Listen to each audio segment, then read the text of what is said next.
നീതി നിഷേധിച്ചത് നിയമപാലകരോ എന്നാണ് സൂപ്പർ പ്രൈം ടൈം ആദ്യം ചർച്ച ചെയ്യുന്നത്. ശ്രീമതി പാർവതി, ഈ വിഷയം അടുത്തു നിന്ന് മനസ്സിലാക്കിയ ഒരു വ്യക്തിയാണല്ലോ താങ്കൾ. ഇതിൽ പോലീസിൻ്റെ ഭാഗത്ത് നിന്ന് എന്ത് വീഴ്ച വന്നു എന്നാണ് പാർവതി മനസ്സിലാക്കുന്നത്? നമ്മുടെ ഏക പ്രതീക്ഷ, നമുക്കൊരു ദുരന്തം വന്നു കഴിഞ്ഞാൽ, നമുക്കൊരു ഗതികേട് വന്നു കഴിഞ്ഞാൽ നമുക്ക് പോലീസിൻ്റെ അടുത്ത് പോകാം. നിയമപാലകരുണ്ട്, അല്ലെങ്കിൽ കോടതിയുണ്ട്. ഇതാണ് സാധാരണക്കാരനെ സംബന്ധിച്ച് നമ്മുടെ ഒരു പ്രതീക്ഷ. ഈ സ്ത്രീക്ക് ആ സുരക്ഷിതത്വം ലഭിച്ചില്ല എന്നുള്ളതാണ് ഏറ്റവും പ്രധാനപ്പെട്ട കാര്യം. അവർ 2 വർഷം മുമ്പ് അവരെ കൂട്ടബലാത്സംഗം ചെയ്തു. അവർ മെഡിക്കൽ പരിശോധനയ്ക്ക് വിധേയമായില്ല.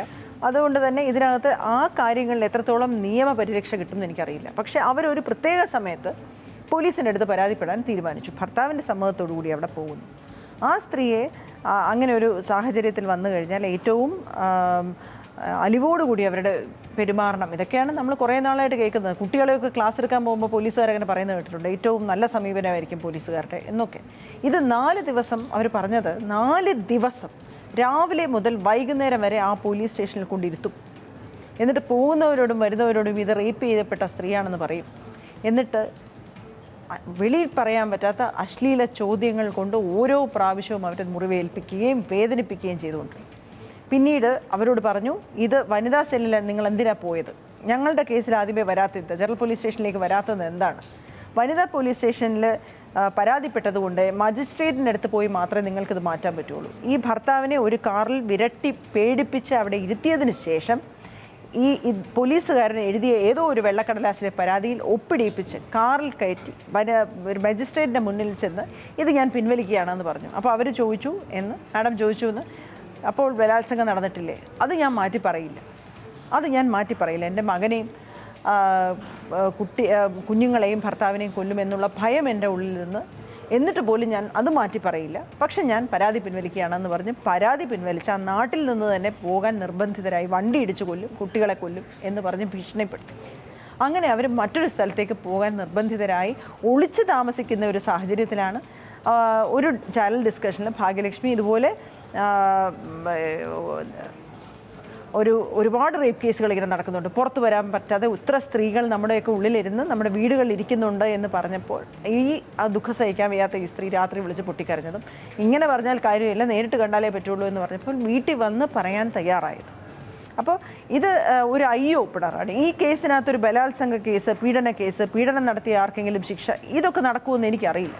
പക്ഷേ ഒരു സ്ത്രീ കേരളത്തിൽ, ജിഷ പോയി, സൗമ്യ പോയി, പക്ഷേ ഒരു ജീവിച്ചിരിക്കുന്ന ഒരു വിക്ടിം, അവർക്ക് ഒരു സിറ്റുവേഷൻ വന്നാൽ നമ്മളുടെ പോലീസ് സ്റ്റേഷനിൽ എന്ത് സുതാര്യതയാണ്, അവർക്ക് കിട്ടുന്ന ട്രീറ്റ്മെൻറ്റിന് എന്ത് സുതാര്യതയുണ്ട്, എന്ത് നിയമപരിരക്ഷയുണ്ട്, എങ്ങനെയാണ് ഇവരോട് എടുക്കുന്ന സമീപനം, എന്ത് വാക്കുകളാണ് അവരോട് ഉപയോഗിക്കുന്നത്, ആരാണ് അവരോട് സംസാരിക്കേണ്ടത്, എങ്ങനെയാണ് ഒരു പുരുഷൻ തന്നെ തെളിവെടുക്കുന്നത് തുടങ്ങിയ ഒരുപാട് ചോദ്യങ്ങളാണ് ഈ പെർട്ടിക്കുലർ കേസ് ഉന്നയിക്കുന്നത്.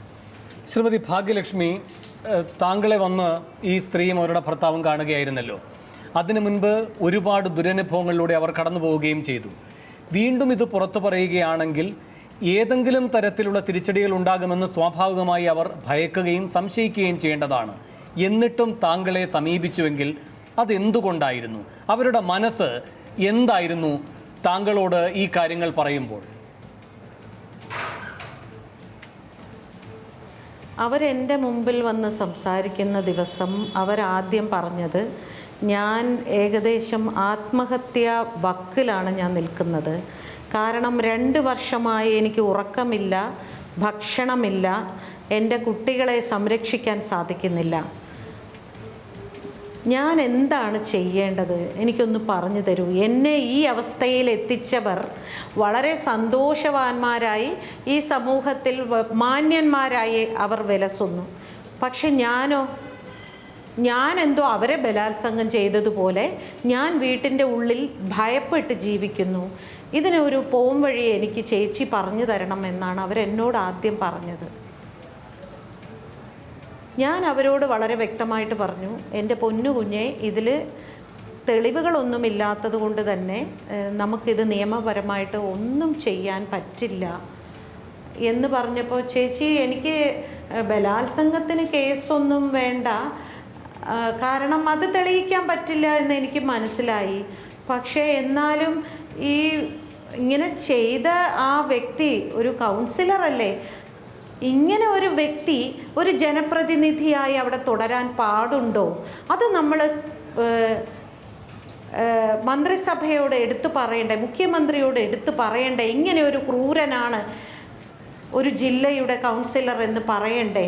ഒരു പോലീസിൻ്റെ അടുത്ത് ഞാൻ ചെന്ന് കംപ്ലൈൻറ്റ് ചെയ്യുമ്പോൾ ആ പോലീസ് ഇത്രയും എന്താ പറയുക, നമുക്ക് പുറത്ത് പറയാൻ, ഞാൻ ഒരുപാട് തവണ ആ വാക്ക് ഞാൻ റിപ്പീറ്റ് ചെയ്തിട്ടുണ്ട്. അങ്ങനെ ഒരു വാക്ക് ഒരു പോലീസുകാരൻ പറയാൻ പാടുണ്ടോ? എനിക്ക് ഇതിന് എന്തെങ്കിലും ഒരു തീരുമാനം ഭാഗ്യചേച്ചി ഉണ്ടാക്കി തരണം. അതുകൊണ്ട് എൻ്റെ കൂടെ ഒന്ന് CMൻ്റെ അടുത്തേക്കോ അല്ലെങ്കിൽ പത്രമാധ്യമങ്ങളുടെ മുമ്പിലേക്കോ വരണം എന്ന് പറഞ്ഞു. പക്ഷേ എനിക്ക് ഒന്നിനും ഉറപ്പില്ലായിരുന്നു എങ്ങനെയായിരിക്കും ഈ കുട്ടിക്ക്, എവിടെ നിന്നായിരിക്കും നീതി ലഭിക്കുക. ഒരു പക്ഷേ ആരുടെ മുമ്പിൽ ചെന്ന് നിന്നാലും തെളിവില്ലല്ലോ എന്ന് എല്ലാവരും പറഞ്ഞാൽ ഞാനും ആ കുട്ടിയെ അപമാനിക്കാൻ ഒരു കാരണക്കാരിയാവണ്ട എന്ന് കരുതി ഞാൻ ആ കുട്ടിയെ കൗൺസിൽ ചെയ്ത് ഇങ്ങനെ ഏകദേശം 2 ആഴ്ചയോളം ഞാൻ ആ കുട്ടിയെ ഫോണിൽ കൂടെ കൗൺസിൽ ചെയ്ത് കൊണ്ടേയിരുന്നു. സമാധാനമായിരിക്കൂ, കുളിച്ചാൽ തീരാവുന്നതേ ഉള്ളൂ, അവൻ നിൻ്റെ ശരീരം മാത്രമേ സ്പർശിച്ചിട്ടുള്ളൂ, നിൻ്റെ മനസ്സിനെ അവൻ ഒരിക്കലും തൊടാൻ പറ്റില്ല എന്നൊക്കെ ഞാൻ പറഞ്ഞപ്പോഴും ആ കുട്ടിക്ക് സമാധാനമില്ല. അപ്പം ഞാൻ എന്ത് ചെയ്തു, ഫേസ്ബുക്ക് പോസ്റ്റ് ഇട്ടതൊന്നും ഈ കുട്ടിക്ക് അറിയില്ല. ഈ കുട്ടി ഞാൻ കുട്ടിയുടെ അടുത്ത് പറഞ്ഞു, ഫേസ്ബുക്ക് പോസ്റ്റ് വല്ലാതെ വൈറലായി കേട്ടോ, ഇനിയിപ്പോൾ നമുക്ക് പുറത്തേക്ക് ഇറങ്ങേണ്ടി വരും എന്ന് തോന്നുന്നു എന്ന് പറഞ്ഞപ്പോൾ ആ കുട്ടി എന്നോട് ചോദിച്ചു, ഫേസ്ബുക്ക് അതെന്താണ്, ഫേസ്ബുക്ക് അതെന്ത് ബുക്കാണ് എന്ന് ചോദിച്ചു. പിന്നെ എനിക്കത് പറഞ്ഞു കൊടുക്കാൻ നിവൃത്തിയില്ലാത്തതുകൊണ്ട് ഞാൻ പറഞ്ഞു, ഒരു കാര്യം ചെയ്യൂ, നേരെ ഇങ്ങോട്ട് പോരൂ എന്ന് പറഞ്ഞപ്പോൾ ട്രെയിനിൽ കയറി വരാനിരുന്നതാണ് ഇന്നലെ രാത്രി. പക്ഷേ എനിക്ക് ഭയമുണ്ടായിരുന്നു അവർക്ക് എന്തെങ്കിലും അപകടം ഉണ്ടാവുമോ എന്ന്. ഞാൻ അവരെ എൻ്റെ ഒരു സുഹൃത്തിൻ്റെ കാറിൽ ആരും അറിയാതെ ഞാൻ തിരുവനന്തപുരത്ത് എത്തിക്കുകയായിരുന്നു ഇന്ന് വെളുപ്പിനെ. ശ്രീ അനിൽ അക്കര, താങ്കൾ തൃശ്ശൂരിൽ നിന്ന് വരുന്ന ജനപ്രതിനിധിയാണ്. ഈ സംഭവങ്ങൾക്ക് 2-2.5 വർഷത്തെ പഴക്കമുണ്ട്. ഇത് താങ്കളടക്കമുള്ള ജനപ്രതിനിധികളുടെയും പൊതുപ്രവർത്തകരുടെയും ശ്രദ്ധയിൽപ്പെട്ടിട്ടില്ലേ? ഇവർ ഒരു ഘട്ടത്തിലും നിങ്ങളെ സമീപിച്ചിട്ടില്ലേ? മൂന്നാമതായി, പൊതുപ്രവർത്തകർ മാത്രമാണ്, അത് ചുരുക്കി കാണുകയല്ല, പാർവതി ആയാലും ഭാഗ്യലക്ഷ്മി ആയാലും, പക്ഷെ നിങ്ങളെക്കാളൊക്കെ വിശ്വാസവും ഒരു സംരക്ഷണ ബോധവും ഇവർക്ക് പാർവതിയിലും ഭാഗ്യലക്ഷ്മിയിലും കാണാൻ കഴിയുന്നുവെങ്കിൽ നിങ്ങൾ അഭിമുഖീകരിക്കുന്ന വലിയൊരു ചോദ്യം കൂടിയാണത്. ശ്രീ അനിൽ, വേണു പറഞ്ഞത് വളരെ പ്രധാനപ്പെട്ട ഒരു പോയിൻ്റാണ്. ഞാൻ ഈ സമയത്ത് ബഹുമാന്യായ ഭാഗ്യലക്ഷ്മി ചേച്ചിയെ അഭിനന്ദിക്കാൻ ഈ അവസരം ഉപയോഗിക്കുകയാണ്. കാരണം എൻ്റെ കയ്യിലിരിക്കുന്ന ഈ പരാതി 2 മാസങ്ങൾക്ക് മുമ്പ് ഏതാണ്ട് ആഗസ്റ്റ് 15-ഓ 14-ഓ തീയതികൾക്ക് ദിവസം, എനിക്ക് കറക്റ്റ് ദിവസം ഓർമ്മയില്ല, എൻ്റെ ഓഫീസിൽ ഇവരും ഇവരെ ഭർത്താവും MLA കാണണം എന്ന് പറഞ്ഞ് അവിടെ വരികയുണ്ടായി. എൻ്റെ കയ്യിൽ എഴുതി തന്ന അന്ന് മുഖ്യമന്ത്രിക്ക് കൊടുത്ത പരാതിയുടെ പകർപ്പാണ്, മുഖ്യമന്ത്രിക്ക് രജിസ്റ്റേർഡായിട്ട് അയച്ചു കൊടുത്ത പരാതിയുടെ പകർപ്പാണ്. ആ പരാതിയുടെ പകർപ്പ് എനിക്ക് തന്നു. അവരുടെ ജീവിതത്തിലുണ്ടായ മുഴുവൻ കാര്യങ്ങളും എന്നോട് പറഞ്ഞു. ഞാൻ അവരോട് 2 കാര്യങ്ങൾ പറഞ്ഞു. ഒന്ന്, ഇതിനകത്ത് അപ്പുറത്തുള്ള CPM ആയതുകൊണ്ട് എനിക്ക് രാഷ്ട്രീയപരമായി എനിക്ക് ഈ വിഷയത്തിൽ ഇൻട്രസ്റ്റ് ഉണ്ട് എന്ന് ഞാൻ ഓപ്പണായി പറഞ്ഞു. എനിക്ക് ഇതിനകത്തുള്ള ഒരു ഇൻട്രസ്റ്റ്, അത് ആദ്യത്തെ ഓപ്ഷൻ എനിക്കത് രാഷ്ട്രീയമാണ്, അതിനകത്ത് എനിക്ക് ഇൻട്രസ്റ്റ്, ഞാൻ നിങ്ങളെ സഹായിക്കാമെന്ന്. അത് ഞാൻ ഈ ഇൻട്രസ്റ്റ് എന്നതിൻ്റെ നിർവചനം അല്ല, താല്പര്യം. അപ്പുറത്ത് നിൽക്കുന്നത് CPM ആണല്ലോ. സോ ഞാൻ ഫ്രാങ്കായി പറഞ്ഞതാണ്. ഞാൻ അവരോട് പറഞ്ഞ വാക്കുകൾ, എനിക്കതിനകത്ത് ഒളിച്ചു വയ്ക്കേണ്ട കാര്യമില്ലാത്തതുകൊണ്ട് പറഞ്ഞു, എനിക്കതിനകത്ത് താല്പര്യമുണ്ട്, രാഷ്ട്രീയമായതുകൊണ്ട് ഞങ്ങൾക്ക് അപ്പുറത്ത് നിൽക്കുന്നത് രാഷ്ട്രീയമാണ്, ഞങ്ങൾക്ക് താല്പര്യം വിഷയത്തിൽ. പിന്നെ ഞാൻ പറഞ്ഞു, അത് മാറ്റി നിർത്താം, ഞാൻ നിങ്ങളെ എൻ്റെ പെങ്ങളെപ്പോലെ സഹായിക്കാം എന്ന് ഞാൻ അവരോട് പറയുന്നു. അത് വെച്ച് അവരെ 2 മണിക്കൂർ നേരം എൻ്റെ ഓഫീസിലിരുന്നു. ഞാൻ അവരുമായി സംസാരിച്ചു. തൃശ്ശൂരിലെ എല്ലാ മാധ്യമപ്രവർത്തകരെയും ഞാൻ വിളിച്ചു. പിറ്റേ ദിവസം തൃശ്ശൂർ പ്രസ് ക്ലബ്ബിൽ 11 മണിക്ക് പ്രസ് അറേഞ്ച് ചെയ്തു. ഇവരെ സംരക്ഷണത്തിന് വേണ്ടി വടക്കാഞ്ചേരിയിലെ ഒരു വനിതാ കൗൺസിലറെ ഞാൻ ചുമതലപ്പെടുത്തി. എല്ലാം ശരിയാക്കി പിറ്റേ ദിവസം രാവിലെ 10 മണിക്ക് ഒരു ടാക്സി അറേഞ്ച് ചെയ്തു. അപ്പോൾ എൻ്റെ കൂടെ വന്നത് വടക്കാഞ്ചേരി ബാറിലെ വളരെ ഒരു ഇടതുപക്ഷ ചായവുള്ള വസന്ത എന്ന് പറയുന്ന അഭിഭാഷിയാണ്, വസന്ത പ്രസാദ്. അവരുടെ കൂടെ പോലീസ് സ്റ്റേഷനിൽ കൗൺസിലിംഗ് നടത്തുന്ന മാല എന്ന് പറയുന്നൊരു യുവതിയും കൂടി വന്നു. അപ്പോൾ ഈ വസന്ത എന്നോട് പറഞ്ഞു, ഞാൻ ഇടതുപക്ഷ ചിന്താഗതിക്കാരിയാണ്, ഇത് ശരിയാണ് എന്നുകൊണ്ടാണ് MLAയുടെ ഓഫീസിലേക്ക് വന്നത് എന്ന് ഞാൻ ആ വിഷയം ഏറ്റെടുത്താണ്. രാവിലെ പത്രസമ്മേളനത്തിന് വേണ്ടി പിന്നെ വടക്കാഞ്ചേരി പിന്നെ കൗൺസിലറെ കൂട്ടി ഈ വസന്തയുടെ ഓഫീസിലേക്ക് ചെല്ലുമ്പോൾ ഇവിടെ ഈ പരാതിയിൽ പറഞ്ഞ ഇവർ ഇന്ന് ഇൻ്റർവ്യൂ കൊടുത്ത മധു അമ്പലപുരം, അതുപോലെ തന്നെ ഈ പരാതിയിൽ എഴുതി കൊടുത്ത മറ്റൊരു കൗൺസിലർ അരവിന്ദാക്ഷൻ, മറ്റൊരു കൗൺസിലർ അഡ്വക്കേറ്റ് മനോജ് തുടങ്ങിയ ആളുകളുമായിരുന്ന് അവിടെ ഈ വിഷയം ചർച്ച ചെയ്ത് സെറ്റിൽ ചെയ്യാൻ. അപ്പോൾ ഞങ്ങൾ ഈ കൗൺസിലർ പറഞ്ഞു ഇതെങ്ങനെയാണ് ശരിയാവണേ, അപ്പോൾ നിങ്ങൾക്ക് പരാതിയില്ല, വരാൻ കഴിയില്ല എന്ന് പറഞ്ഞു. അങ്ങനെ ആ സ്ത്രീ അവിടെ തലചെറ്റി വീഴുകയാണ്. ഞങ്ങൾ അവരെ വടക്കാഞ്ചേരി ജനറൽ ആശുപത്രിയിൽ അഡ്മിറ്റ് ചെയ്തു. പരാതിയില്ല എന്ന് പറയുന്നു ഈ കുട്ടി. വടക്കാഞ്ചേരി ജനറൽ ആശുപത്രിയിൽ അഡ്മിറ്റ് ചെയ്തു. ആ അഡ്മിറ്റ് ചെയ്തതിനു ശേഷം ഞങ്ങൾക്ക് പിന്നെ കാണാൻ കഴിഞ്ഞു. അപ്പോൾ ഞാനിതിനകത്ത് പിന്നെ ഞാൻ മനസ്സിലാക്കിയപ്പോൾ ഇത് വളരെ ബോധപൂർവ്വം ഈ 3 കൗൺസിലർമാർ, ശ്രീ ജയന്ത്, മധു അമ്പലപുരം, ശ്രീ അരവിന്ദാക്ഷൻ, ഈ 3 കൗൺസിലർമാർ മാർക്സിസ്റ്റ് പാർട്ടിയാണെന്ന് പറയാം. അവരുടെ സ്വഭാവമൊന്നും മാർക്സിസ്റ്റ് പാർട്ടിയുമായി ബന്ധമുള്ള ആളുകളല്ല.